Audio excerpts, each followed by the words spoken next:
আলিশান পাক দরবারে লক্ষ কোটি শুকরিয়া আদায় করছি যে আল্লাহ তাআলা বড় দয়ার মায়া করে আমাদেরকে পবিত্র জিল হজ, অত্যন্ত মহিমান্বিত, অত্যন্ত গুরুত্বপূর্ণ, অত্যন্ত সম্মানিত এই মাসে প্রথম জুমার নামাজে এসে এই প্রতিকূল পরিবেশেও আমাদেরকে মসজিদে হাজির হওয়ার সুযোগ করে দিয়েছেন। একবার ইমানি আওয়াজে চিৎকার দিয়ে বলুন আলহামদুলিল্লাহ। সাথে সাথে ওই নবীজির নুরানি রওজা মুবারকে লক্ষ কোটি দুরূদের হাদিয়া পেশ করছি।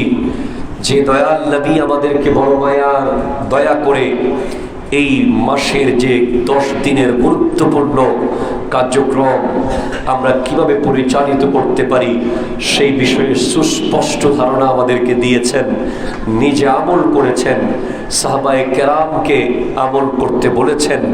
সকলে আরো একবার বলি আলহামদুলিল্লাহ। আমি আরো একজনকে স্মরণ করছি আজকের দিনে, যিনি হলেন আমাদের এই মহামূল্যবান সিলসিলার যিনি অভিভাবক শেখ সুলতান সৈয়দ আব্দুল কাদের জিলানী রহমতুল্লাহ আলাইহি, অন্যতম গুরুত্বপূর্ণ শ্রেষ্ঠ খলিফা খাজা আব্দুর রহমান চৌরবি খিজরি আলবী রহমতুল্লাহ আলাইহি, যিনি মাত্র আলী বা তা সা এই 3-4টা হরফ, 5-6টা হরফ এর বেশি লেখাপড়া না করেও 30 পারা আরবি ভাষায় দুরূদ শরীফের কিতাব লিখেছেন। তিনি হলেন আমাদের এই সিলসিলার প্রধান, যার খলিফা হচ্ছেন হুজুর আল্লামা সৈয়দ আহমদ শাহ সিরিকুটি রহমতুল্লাহ আলাইহি। ওনার খলিফা হচ্ছেন আল্লামা তৈয়ব শাহ কিবলা রহমতুল্লাহ আলাইহি। ওনার খলিফা হচ্ছেন এই প্রতিষ্ঠানের প্রতিষ্ঠাতা আল্লামা সৈয়দ মোহাম্মদ তাহের শাহ সাহেব কিবলা মুদ্দাসিল্লুহুল আলী। আওয়াজ দিয়ে বলেন মারহাবা। এই মহান যুব শ্রেষ্ঠ সাধক সম্পর্কে আপনারা যদি আদ্যপান্ত জানতে চান, অত্যন্ত তাত্ত্বিক আলোচনা শুনতে চান, আপনাদেরকে আজ রাতে মাদার টেক খানকা শরীফে দাওয়াত দেওয়া হচ্ছে।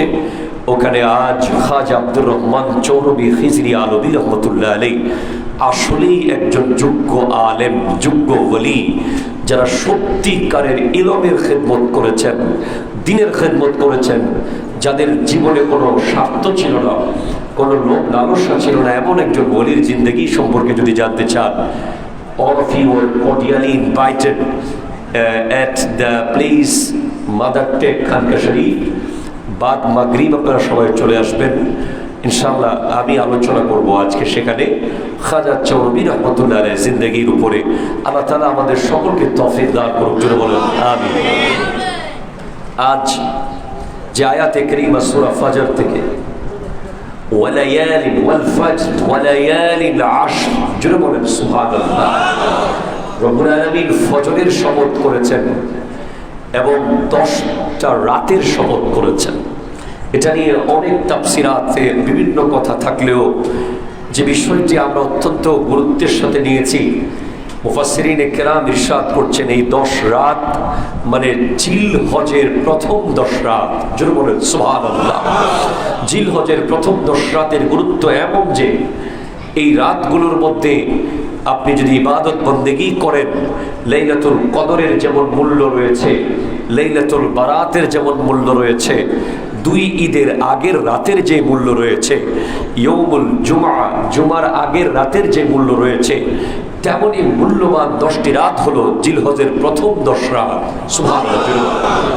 এই রাতগুলোর মধ্যে আপনি যদি নফল ইবাদত করেন, আপনি যদি তওবা করেন, এই দিনগুলোতে আপনি যদি রব্বুল আলামিনের জন্য জিকির করেন, তাসবিহ তাহলিল করেন, আল্লাহ তাআলা আপনাকে অত্যন্ত উত্তম বেলা হিসাব জাযা দিয়ে থাকবেন। বিশেষ করে এই 10 দিনের ভিতরে এমন একটা দিন রয়েছে যেটা হলো 9 জিলহজ, ইয়ৌমে আরাফা, জোরে বলেন সুবহানাল্লাহ। যে ইয়ৌমে আরাফা আমাদের বাংলাদেশে হিসেব অনুযায়ী পড়বে শুক্রবার, আর সৌদি আরবে বৃহস্পতিবার হয়ে যাবে। ইয়ৌমে আরাফার দিন রোজা রাখলে হাদিসে পাকে আছে এক বছর আগের গুনাহ মাফ, এক বছর পরের গুনাহ মাফ। এটা একেবারে সহিহ হাদিসের মধ্যে আছে যে কেউ যদি ইয়ৌমে আরাফা, আরাফার দিন রোজা রাখে, সে এক বছর আগের গুনাহ মাফ হয়ে যাবে, তার এক বছর পরের গুনাহ মাফ হয়ে যাবে, মানে অগ্রিম গুনাহ মাফ। জোরে বলেন সুবহানাল্লাহ। This is the day of Muslim. এটা মুসলমানের দিন। একজন মুসলমান ইয়ৌমে আরাফা পালন করবে। জোরে বলেন সুবহানাল্লাহ। এরপরে 9 জিলহজ ফজর তথা সুবহে ফজরের নামাজ থেকে 13 জিলহজ আসর সহ, সুবহানাল্লাহ জোরে বলেন, 9 জিলহজ ফজর থেকে 13 জিলহজ আসর সহ তাকবীরে তাশরিক রয়েছে। জোরে বলেন সুবহানাল্লাহ। এই তাকবীরে তাশরিক হযরতে ইব্রাহিম আলাইহিস সালাম যখন হযরতে ইসমাইল জবিহুল্লাহ আলাইহিস সালামকে জবে করে দিচ্ছেন আল্লাহর জন্য, তখন রব্বুল আলামিন এই কোরবানি কবুল করে নিয়েছেন। কারণ আল্লাহ রক্ত চান না, আল্লাহ গোশত চান না। আল্লাহর কাছে রক্ত, গোশত, চর্বি, হাড্ডি, চামড়া কিছুই যায় না। লা ইয়ানালুল্লাহা লুহুমুহা ওয়ালা দিমাউহা ওয়ালাকিন ইয়ানালুহুত তাকওয়া মিনকুম। আল্লাহর কাছে পৌঁছে যায় আপনার হৃদয়ের ভিতরে কি আছে সেটাই আল্লাহর কাছে চলে যায়। ঠিক কিনা কথা বলেন? আপনার পশু কি, আপনার কোরবানি কি, আপনি কত বড় পশু জবে করেছেন, আপনি কত সাইজের পশু জবাই করেছেন, আপনার পশু কত কেজি হয়েছে, এটা ইম্পর্টেন্ট নয়।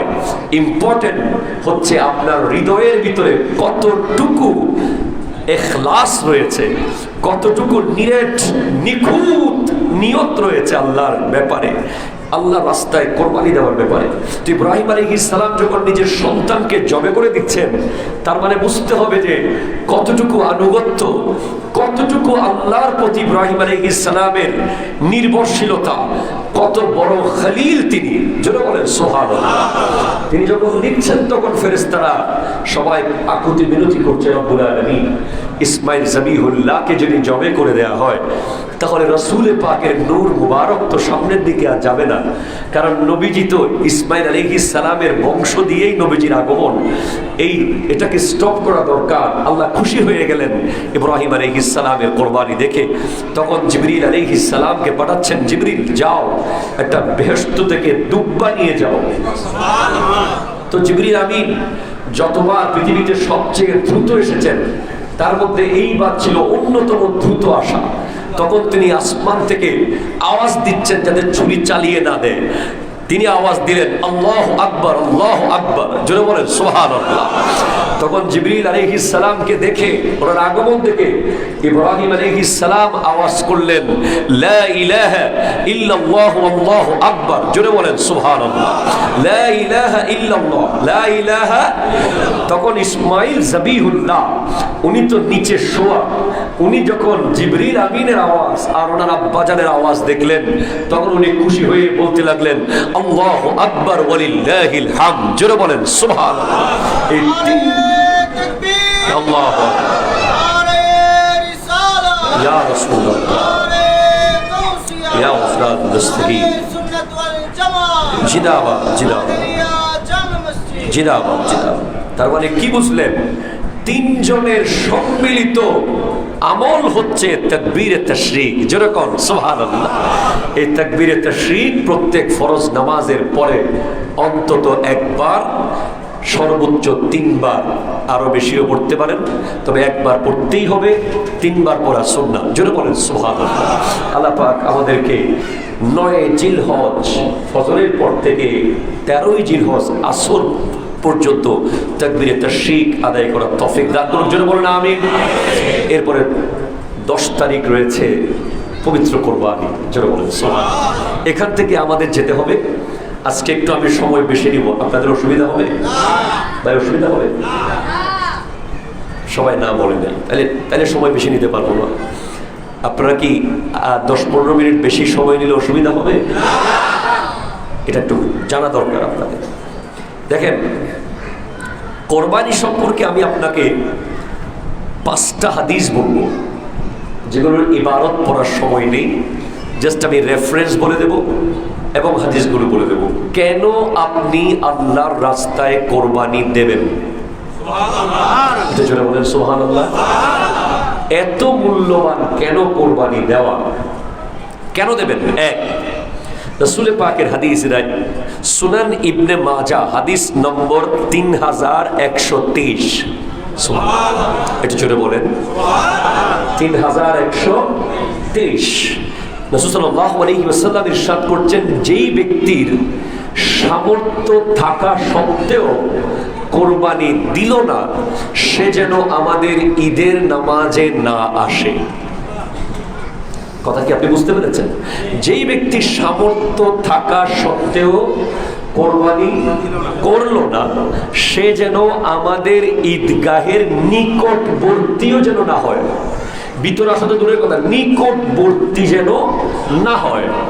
হাদিস নম্বর 1 আপনি পেয়ে গেলেন যে ঈদের দিন সামর্থ্য থাকা সত্ত্বেও যে কোরবানি দেবে না, সে যেন না আসে। হাদিস নম্বর 2 আল মুজামুল কবির হাদিস নম্বর 2736। স্পষ্ট সহিহ হাদিস, যেই ব্যক্তি পূর্ণ আন্তরিকতা এবং সওয়াবের নিয়তে কোরবানি করে, তার জন্য জাহান্নামের আগুন থেকে প্রতিবন্ধকতা সৃষ্টি করবে তার কোরবানি। যে ব্যক্তি পূর্ণ নিয়ত সহকারে আল্লাহ সন্তুষ্টির জন্য কোরবানি করবে, তার কোরবানির পশু জাহান্নামের আগুন এবং তার মাঝখানে গিয়ে দাঁড়িয়ে যাবে। এটা জন্য বলেন সুবহানাল্লাহ। দুইটা হাদিস আপনি পেলেন। 3 নম্বর হাদিস, এই হাদিসটি এসেছে সুনান ইবনে মাজাহ হাদিস নম্বর 3127। 3127 রাসূল সাল্লাল্লাহু আলাইহি ওয়াসাল্লাম ইরশাদ করতে লাগলেন, যে ব্যক্তি কোরবানির পশু জবে করে, সে ব্যক্তিকে কোরবানির পশুর প্রত্যেকটি পশম পরিমাণ সওয়াব দিয়ে দেওয়া হবে। যে ব্যক্তি কোরবানির পশু জবে করলো আল্লাহর জন্য, রব্বুল আলামিন তাকে ওই পশুর গায়ে যত পশম আছে তত পশম পরিমাণ সওয়াব আল্লাহ তাআলা তাকে দান করবেন। 4 সুনান ইবনে মাজাহ হাদিস নম্বর 3126। ঈদুল আজহার দিন আদম সন্তানের এমন কোন নেক আমল নাই উত্তম, যেটা আল্লাহর রাস্তায় পশু কোরবানি তথা রক্ত প্রবাহিত করার চেয়ে উত্তম আর কোন নেক আমল নাই। আর কোন নেক আমল নাই। অর্থাৎ ঈদুল আজহার দিন আপনি যে কোরবানির পশু জবে করলেন, সেখান থেকে যে রক্ত বের হলো, ওই যে রক্তটা প্রবাহিত হয়েছে, ওই প্রবাহিত রক্তের চেয়ে আর কোনো প্রিয় জিনিস, নেক জিনিস আল্লাহর কাছে নাই। নিশ্চয় কোরবানির পশু কিয়ামতের দিন তার শিং, লোম, খুর সহ উপস্থিত হয়ে যাবে। আপনি তো কোরবানির দিন পশুর শিং ফেলে দিয়েছেন, কোরবানি যখন করেছেন শিং কি বাসায় নিয়ে গেছেন? তারপরে খুর, পায়ের খুর আছে না, এটা গরম পানিতে আপনি দিয়ে খুরটা তো ফেলে দিয়েছেন। এরপরে আপনার মনে করে লোম, চামড়ার সাথে লোম চলে গেছে, কিন্তু না, এটা আল্লাহ রিজার্ভ করে রেখে দিয়েছেন। এই খুর, এই লোম, এই শিং সহ কোরবানির পশু কিয়ামতের দিন ওই ব্যক্তির পাশে উপস্থিত হয়ে যাবে। আল্লাহু আকবার, জোরে বলেন। এবং কোরবানির রক্ত মাটিতে পড়ার আগেই আল্লাহ তাআলা সেই কোরবানি কবুল করে নেন, যদি সেটা শুধুমাত্র আল্লাহর জন্য হয়। জোরে বলেন সুবহানাল্লাহ। যদি সেটা শুধুমাত্র কার জন্য হয়? আল্লাহর জন্য। এখান থেকে আমি একটু সামনের দিকে কিছু আমাদের সমসাময়িক কথা আপনাদেরকে বলাটা খুব দরকার। যেমন ধরেন, আপনারা খেয়াল করুন, আমরা আমাদের কিছু গুরুত্বপূর্ণ সামাজিক বিষয় আমরা সামনে এনেছি। যেমন ধরেন, আপনার উপর কোরবানি ফরজ হয়েছে, আপনি নিজের কোরবানি নিজে করবেন, সামর্থ্য আছে, কিন্তু আপনি বসে আছেন কখন আপনার ছেলের শ্বশুর বাড়ি থেকে গরু পাঠাবে? কথা বলতো ঠিক কিনা চলে বলেন। এরকম সমাজে লোকজন আছে না নাই?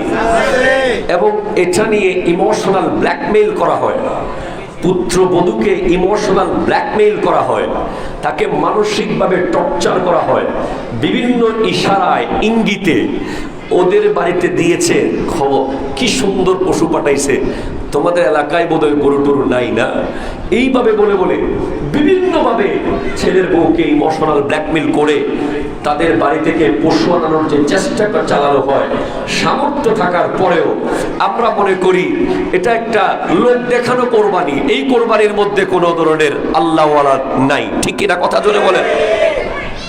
কেউ যদি স্বেচ্ছায় হাদিয়া দেয় সেটা ভিন্ন বিষয়, কিন্তু আপনি বিভিন্নভাবে ফোন করে ইশারায় ইঙ্গিতে ইঙ্গিতপূর্ণভাবে পশু আনাচ্ছেন, সেটা দিয়ে কোরবানি করবেন, এটা আল্লাহর হস্তে জুলুমের মধ্যে পড়ে যায় যদি কাউকে বাধ্য করা হয়। এরপর আমাদের সমাজে একটা বড় সমস্যা রয়ে গেছে, এটা আমি প্রত্যেকবার বলি এবং খেয়াল করিয়ে দিই আপনাদেরকে, হারলেন না জিতলেন, কথা বলছি কিনা জোরে বলেন। এই যে আমাদের বড় বড় কাউরান বাজারের ব্যবসায়ীরা আছে, এই যে আমাদের বড় বড় ইন্ডাস্ট্রিয়ালরা আছে, আমাদের বড় বড় সরকারি কর্মকর্তারা আছে, ওনারা যখন পশু কিনে ওনাদের ফ্ল্যাট বাড়িতে উপরে নিচে আরো 20-30টা ফ্ল্যাটে লোকজন থাকে, সবার মধ্যে একটা মানসিক, রাত্রে ঘুম হয় না, জিতলাম না হারলাম, গোস্তর লগে টাকা মিলাছে কিনা, কথা বলা ঠিক কিনা জোরে বলে, গোস্তর লগে টাকা মিলাছে কিনা। এই যে হারা আর জিতা, এটা কোনো প্রতিযোগিতা নয়, ঠিক কিনা কথা বলে। This is not any kind of competition. What is this? একজন 3 লাখ টাকার গরু কিনলো, আপনি বলতেছেন আরে বেটা এটা তো 1.5 লাখ টাকার গরু, আপনি সাথে সাথে তার মনটা ভেঙে দিয়েছেন। আবার আরেকজন 1.5 লাখ টাকার গরু কিনলো, আই রে বেটা রে 4 লাখ টাকার গরু 1.5 লাখ দিয়ে পাই গেছস। এই যে কোরবানির সময় এই বিষয়টা আল্লাহর ওয়াস্তে আমরা চেষ্টা করব, আমরা totally we have to abandon such kind of things, we have to desert such kind of opinion, culture. এটা মুসলমানদের কোরবানিতে এই জিনিসটা কে ঢুকাই দিল? প্রতিযোগিতা। এই একটা প্রতিযোগিতা। 2 নম্বর প্রতিযোগিতা হচ্ছে আপনার পাশের বাসার গরুটা আগে কিনবে, তারপর আপনি কিনবেন, ওর থেকে গরু বড় কিনবেন, ঠিক কিনা বলেন।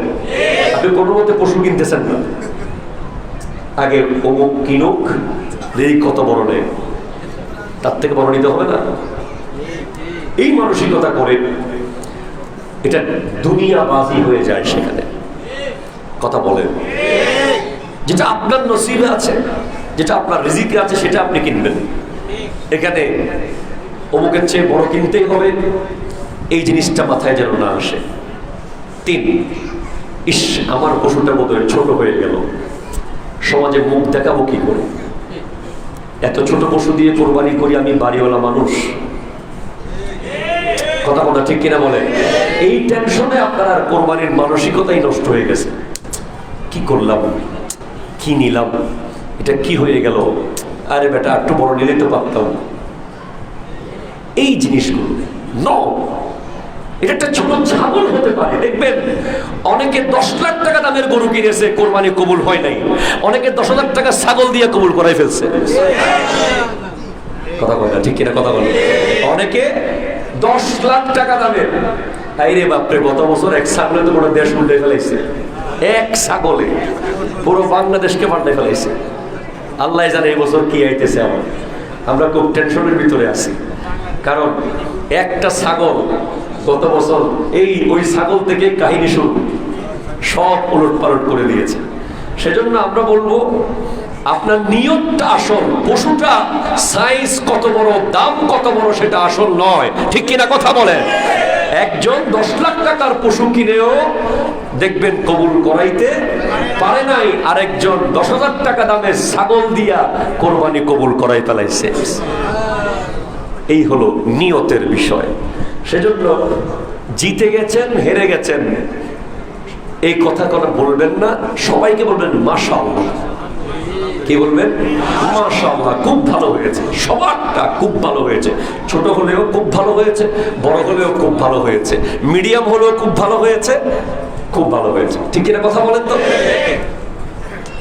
আরেকটা গুরুত্বপূর্ণ পয়েন্ট, আমাদের আশেপাশে অনেক অস্বাবলম্বী লোকজন আছে যারা কোরবানি করতে পারবে না, বা অবস্থা আমরা সারা বছর পাশে থাকি তাই দেখি, কথা কয় না, ওরা যে কোরবানি করার সামর্থ্য রাখে না, কিংবা তারা বড় বড় ধরনের সমস্যায় আছে, কোনো ধরনের ব্যবসায় লস হয়েছে, কঠিন প্রবলেম আছে, কোরবানি করবে না, এটা আমরা জানি। এই টাইপের প্রবলেম আছে এমন প্রতিবেশী, এমন আশেপাশে পরিচিত লোকজন যারা আছে, যাদের ব্যাপারে আমরা অবগত, তারা কোরবানি করছে কিনা এই প্রশ্ন তাদেরকে না করা উচিত। কথাটা কি বুঝতে পারছেন? এবার কোরবানি করতেছেন, গরু কত দিয়ে কিনবেন খেয়াল করছেন, অথচ আপনি জানেন যে সে কোরবানি করতে পারবে না, তার অবস্থাটা নাই। হ্যাঁ, আপনার যদি খুব বেশি কিউরিসিটি থাকে, আপনি অন্য কোনোভাবে যে জানতে পারেন, ডিরেক্টলি প্রশ্ন করলে, বিশেষ করে স্বাবলম্বী ব্যক্তিরা অস্বাবলম্বী ব্যক্তিকে যখন এই প্রশ্ন করে যে এবার কোরবানি করছেন কিনা, কত দিয়ে পশু কিনতেছেন, কোন হাট থেকে কিনবেন, তখন বেচারা বিব্রত বোধ করে, কারণ তার তো অবস্থা নাই। সেজন্য এই টাইপের প্রশ্ন করার আগে সামনের ব্যক্তিটার আদ্যপান্ত জানার দরকার। ঠিক কিনা কথা বলেন? এটা মাথায় রাখবেন।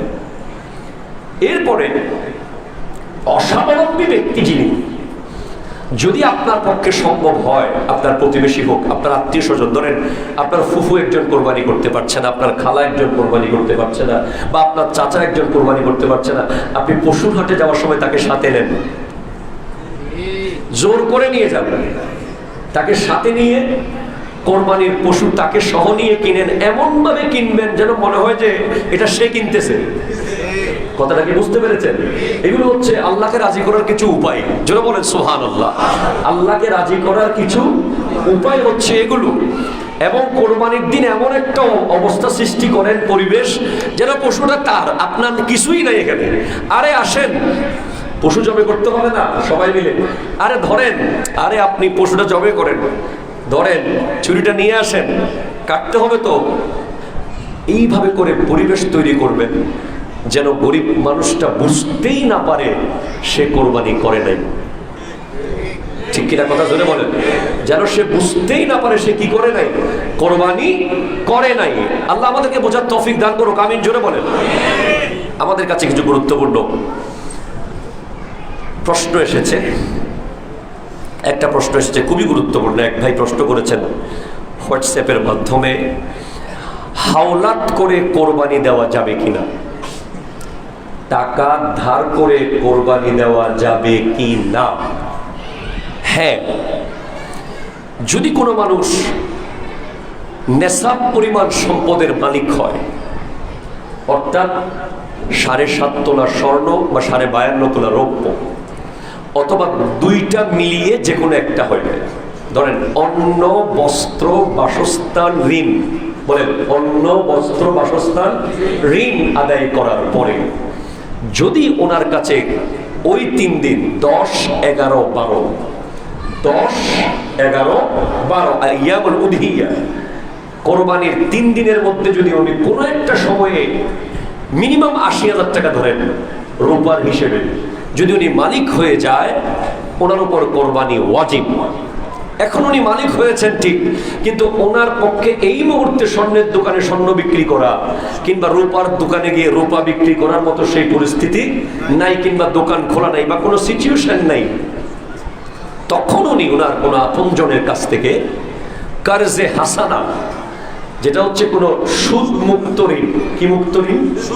সুদ মুক্ত কারজে হাসানা নেবেন, যেটা উনি একটা নির্দিষ্ট টাইমে ওনাকে ফেরত দেওয়ার অঙ্গীকার করে উনি তার থেকে টাকা হাওলাত নিয়ে কোরবানি করতে পারবেন এবং করবেন। যারা বলেন সুবহানাল্লাহ।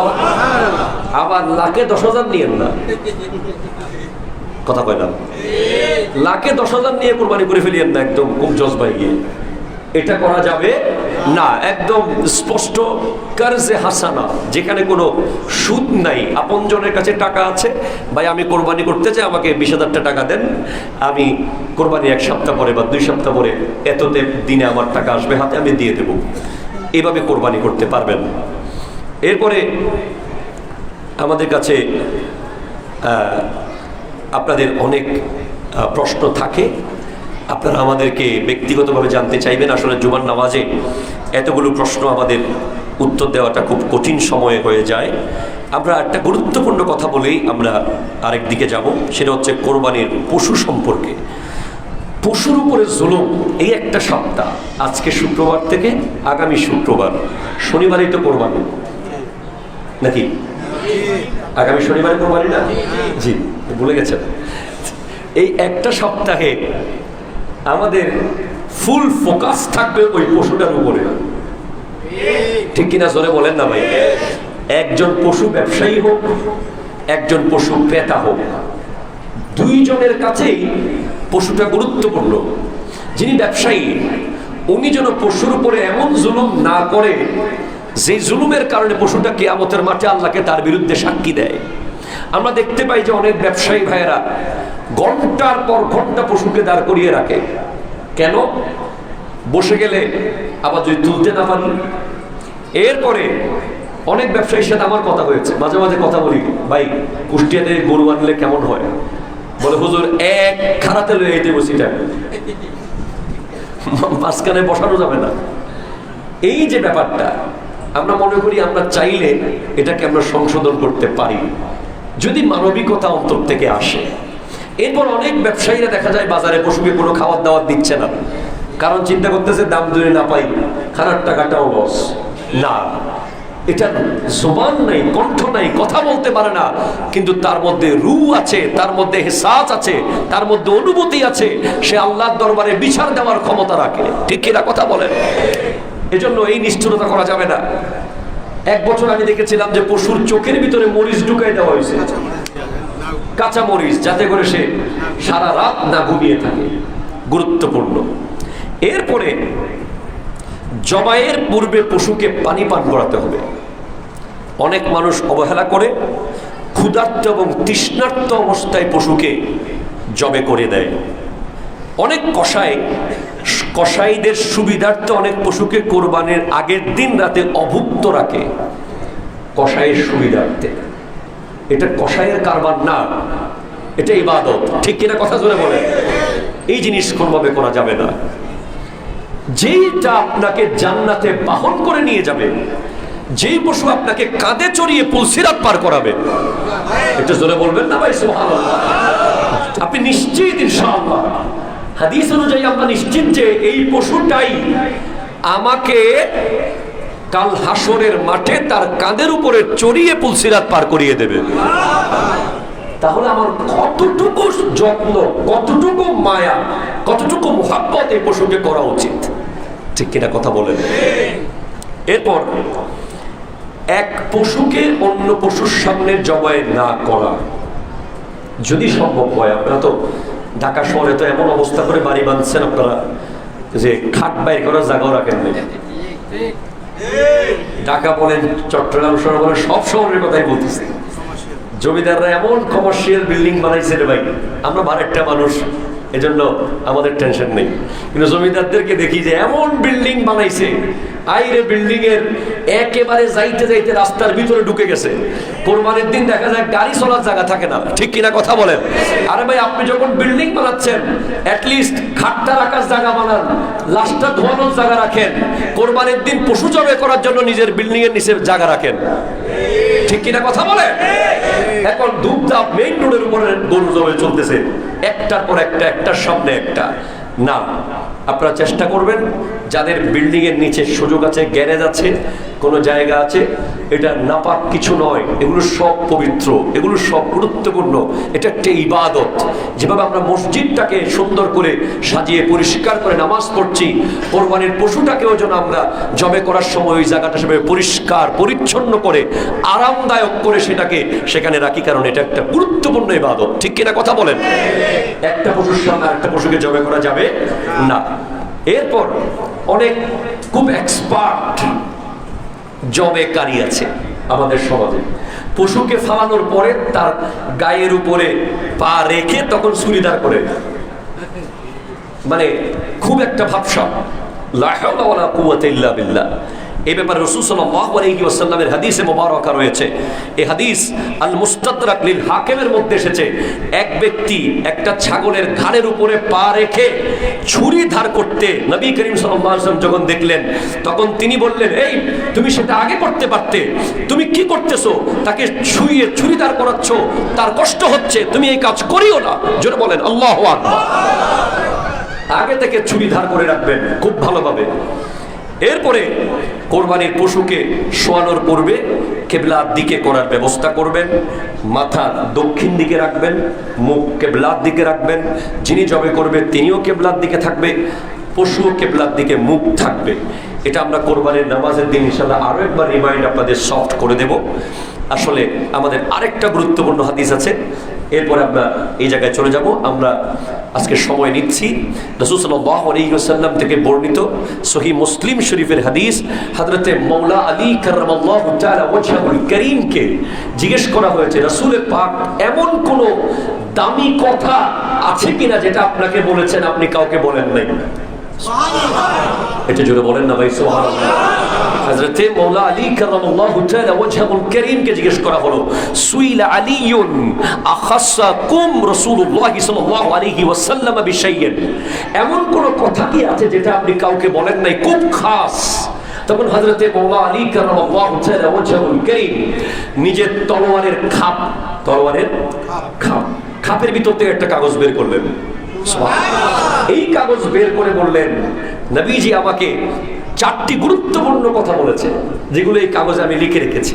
তার মধ্যে 1 নম্বর, রাসূল সাল্লাল্লাহু আলাইহি ওয়াসাল্লাম ইরশাদ করেছেন যে লানাল্লাহু মান যাবাহা বিগাইরিল্লাহ, ওই ব্যক্তির উপরে লানত যে আল্লাহর নাম ছাড়া অন্য কারো নামে জবে করে। খুব খেয়াল করেন, আমাদের সমাজে আমরা একটা কথা বলি যে কয়জনের নামে দিবেন, এটা বাবার নামে, এটা মায়ের নামে, এটা ভাইয়ের নামে, এটা বোনের নামে। এটা নিয়ে অনেক বিভ্রান্তি আমাদের মধ্যে ছড়িয়ে যায়। মূলত বাবার নামে মানে বাবার পক্ষ থেকে, কথাটা কি বুঝতে পেরেছেন? ভাইয়ের নামে মানে ভাইয়ের পক্ষ থেকে, বোনের নামে বোনের পক্ষ থেকে, মায়ের নামে মায়ের পক্ষ থেকে। নাম আল্লাহ, কথা বলেন ঠিক কিনা? যত পশু জবে হবে সব পশু ছুরি চালানোর চয়ে বলা হবে আল্লাহু আকবার, আল্লাহু। সেজন্য আমাদের অসংখ্য ভাইয়েরা আমাদেরকে প্রশ্ন করে যে হুজুর এটা কেমন, এটা পশু তো আল্লাহর নামে। হ্যাঁ, আমরা যে আল্লাহর বড় বড় ওলিদের ওরস মোবারকে যে পশু জবে করি, আমরা যে নিজের বাবা মার ইন্তেকালের পরে মানুষ খাওয়াই, ওখানেও আমরা যদি বলি এটা আমার দাদির ফাতেহা করছি, দাদার ফাতেহা করছি, এটা শাহজালাল ইয়েমানির ফাতেহা করছি, ওনার ওরস করছি, মূলত এগুলো কিছুই ওনাদের নামে বলতে ওনাদের পক্ষ থেকে করছি। মূলত সমস্ত পশু জবে হবে কার নামে? আরো জোরে বলেন কার নামে? আল্লাহর নামে জবে না হলে এই পশু খাওয়া হারাম, হারাম, হারাম। স্পষ্ট, ক্লিয়ার? এজন্য আমরা অনেক সময় বিভিন্ন রেস্টুরেন্টে গিয়ে আমরা মুরগি বলেন, চিকেন বলেন, মাটন বলেন, বিফ বলেন, খেতে খুব চিন্তা বোধ করি। কারণ আমরা যদি সন্দেহ থাকে যে এটা জবে করার সময় যে জবে করেছিল সে কি আল্লাহর নাম নিছিল কিনা, কারণ হাজার হাজার জবে করতেছে, দুপ দুপ শুধু মারতেছে, সে আল্লাহু আকবার বলার সেই মনোযোগ মানসিকতা তার ছিল কিনা। সেজন্য অনেক মানুষ এগুলো সাবধানে থাকে, তারা ফিশকে বেছে নেয় এক্ষেত্রে। সেজন্য আপনিও মনে রাখবেন, যেখানে যান, বিশ্বের যেখানেই যান, এই ক্ষেত্রে যদি সন্দেহ হয়ে যায় আপনি ওই খাবার ত্যাগ করবেন। কারণ যেই খাবার, যেই প্রাণী আল্লাহর নাম ছাড়া জবে হয়েছে, ওই প্রাণীর গোশত খাওয়া হারাম। কথা ক্লিয়ার কিনা বলেন তো? হারাম। তখন হযরত আলী রাদিয়াল্লাহু তাআলা 1 নম্বরে বলেন যে আল্লাহর নাম ছাড়া যে জবে করলো তার উপরে লানাত, লানা আল্লাহ, লানাল্লাহ, আল্লাহ লানত দিয়েছেন মান যাবাহা বিগাইরিল্লাহ। 2 নম্বর, ওয়া লানাল্লাহু মান সারাকা মানারাল আরদ, ওই ব্যক্তির উপর লানত দেওয়া হয়েছে যে জমির সীমানা ঠেলে দেয়। কথা কয় না, কথা কয় না, কথা কয় না। জমির সীমানা কি করে দেয়? ঠেলে দেয়। আমরা সোশ্যাল মিডিয়ায় মাঝে মাঝে দেখি যে ফজরের নামাজের পরে আল্লাহ আল্লাহ জিকির করতেছে তসবিহ হাতে নিয়ে, আর এদিকে কোদাল দিয়ে কোবায় কোবায় নিজের ভাইয়ের জমি এক হাত ভিতরে ঠেলে দিচ্ছে, কয় আরেকটু কোপা, আরেকটু কোপা, আরেকটু কোপা। এই যে যারা জমির সীমানা ঠেলে দেয় তাদের উপর লানত দিয়েছেন কে? আরো জোরে বলেন না কে? জমির খুঁটি সামনের দিকে এনে দেয়, ভিতরে ঢুকিয়ে দেয়। এরপরে লানাল্লাহ মান লানা ওয়ালিদাহু, ওই ব্যক্তির উপর লানত যে তার বাবাকে অভিশাপ দেয়। অনেক সন্তান দেখবেন এই কোরবানির সময়, ঈদের সময়, বিভিন্ন সময় মরে যাওয়া বাবা, কবরে থাকা বাবাকে অভিশাপ দিয়ে থাকে যে আজকে আমার বাপ কিছু রেখে যায় নাই, তাই আমরা আজকে কি অবস্থায় আছি। এমন তেমন না। যারা বাবাকে অভিশাপ দেবে, কোনো কারণে বাবাকে অভিশাপ দেবে, তাদের উপর লানত করেছেন কে? আরো জোরে বলেন কে? আল্লাহ লানত। বাবাকে কখনো অভিশাপ দেওয়া যাবে? অভিশাপ দেওয়া যাবে না। এরপরে 4, ও লানাল্লাহু মান আওয়া মুহদিসান, ওই ব্যক্তির উপরে লানত যে বদ মাযহাবকে আশ্রয় দান করে, বদ আকীদাকে, বদ কোন ধরনের বদ ওপিনিয়নকে, বদ আকীদাকে, বদ মাযহাবকে যারা আশ্রয় দেয়, ওদের উপর লানত দিয়েছেন কে? আরো জোরে বলেন কে? আল্লাহ। অনেক কথা বলার রয়ে গেছে। কোরবানি যারা 7 জনে মিলে করবেন সর্বশেষ, বা 5 জনে মিলে করবেন, বা 3 জনে মিলে করবেন, তাদের প্রত্যেক জনের নিয়ত থাকতে হবে আল্লাহর সন্তুষ্টি। যদি একজনের নিয়ত গোশত খাওয়া থাকে, কারো কোরবানি হবে না। Clear concept. সেজন্য আপনি কার সাথে কোরবানি করছেন, ওই ব্যক্তি সিলেকশন করার সময় ভালোভাবে সিলেকশন করবেন। ওই ব্যক্তির নিয়তকে জিজ্ঞেস করবেন আল্লাহর জন্য। 7 জনে মিলে কোরবানি করেছেন, তখন গোশত ভাগ করার সময় মেপে করতে হবে। খুব সতর্ক এই ব্যাপারে। 7 জনের মধ্যে একজন যদি অসন্তুষ্ট হয়, কারো কোরবানি হবে না। খুব সতর্ক। এভাবে আমরা কোরবানি করব। সবচেয়ে গুরুত্বপূর্ণ হচ্ছে সারা জিন্দেগি আমার নবী উম্মতের পক্ষ থেকে একটা কোরবানি দিয়েছেন। জোরে বলেন সুবহানাল্লাহ। আপনারাও চেষ্টা করবেন আপনাদের কোরবানির একটা ইচ্ছা রাসূল সাল্লাল্লাহু আলাইহি ওয়াসাল্লামের জন্য দেওয়া। এটা আপনার জন্য বিশাল বড় সৌভাগ্যের বিষয় যে আপনি নবীজির পক্ষ থেকে কোরবানি দিতে পারতেছেন। সুবহানাল্লাহ।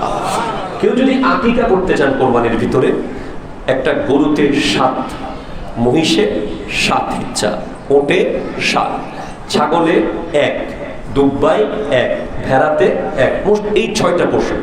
এর বাইরে কোনো পশু, হরিণ বলেন, গয়াল বলেন, কোরবানি হবে না, কারণ এগুলো গৃহপালিত নয়। কেউ যদি বলে যে আমি গৃহে এনে পালছি, তো তারপর হবে না, কারণ এটা ওরফের মধ্যে গৃহপালিত পশুর মধ্যে পড়ে নাই। এটা আপনি স্পেশালি শখ করে গৃহে পালছেন। তো এই 6টা পশু, তার মধ্যে কেউ যদি বলে যে আমি একটা পশু কিনেছি, আমার পরিবারে কোরবানি দেওয়ার মতো লোক আছে 4 জন, আরো 3টা এক্সট্রা আছে, ভাগ। এই 3 ভাগের মধ্যে আপনি একটা ছেলে আর একটা মেয়ের কোরবানি দিতে পারবেন। সুবহানাল্লাহ, জোরে বলেন। মেয়ের পক্ষ থেকে 2 ভাগ, ছেলের পক্ষ থেকে 2 ভাগ, মেয়ের পক্ষ থেকে 1 ভাগ আপনি কোরবানি করতে পারবেন। সেভাবেই আপনি কোরবানি করতে পারবেন। আমাদের মধ্যে একটা কথা রয়ে গেছে, আকিকার গোশত কেউ খেতে পারবে না, খবরদার, বাপ মা আকিকার গোশত খাওয়া যাবে না। এই ধরনের কোনো বিষয় ইসলামে নাই। ইসলামে হাদিসে পাকে আছে, আকিকার গোশত নিজেও খাও, মানুষকেও খাওয়াও। সুবহানাল্লাহ বলেন।